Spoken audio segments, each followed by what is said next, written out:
بسم اللہ الرحمن الرحیم۔ السلام علیکم ورحمۃ اللہ۔ آج ہم علامہ اقبال رحمۃ اللہ علیہ کی جو نظم پڑھیں گے اس کا عنوان ہے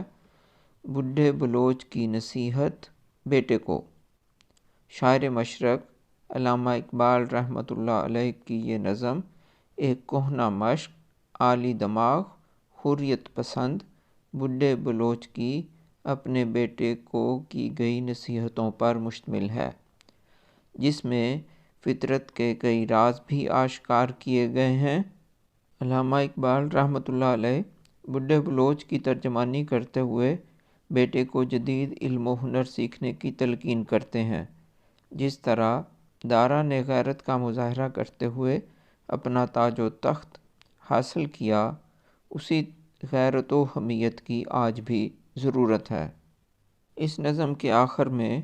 بڈھا بلوچ اپنے بیٹے کو نصیحت کرتے ہوئے کہتا ہے، بیٹے تو اگر اسلاف کی سیرت و کردار پر عمل پیرا ہو تو تیری دنیا اور آخرت کی زندگی کامیابی اور کامرانی سے ہمکنار ہوگی۔ آئیے اس نظم کا آغاز کرتے ہیں۔ علامہ اقبال رحمۃ اللہ علیہ فرماتے ہیں، ہو تیرے بیاباں کی ہوا تجھ کو گوارا، ہو تیرے بیاباں کی ہوا تجھ کو گوارا،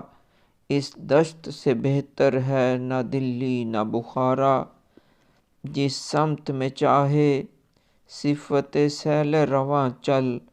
وادی یہ ہماری ہے وہ صحرا بھی ہمارا،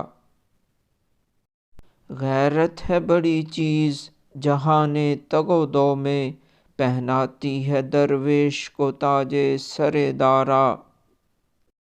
حاصل کسی کامل سے یہ پوشیدہ ہنر کر،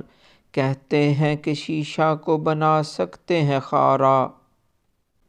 افراد کے ہاتھوں میں ہے اقوام کی تقدیر، ہر فرد ہے ملت کے مقدر کا ستارہ، محروم رہا دولت دریا سے وہ غواص،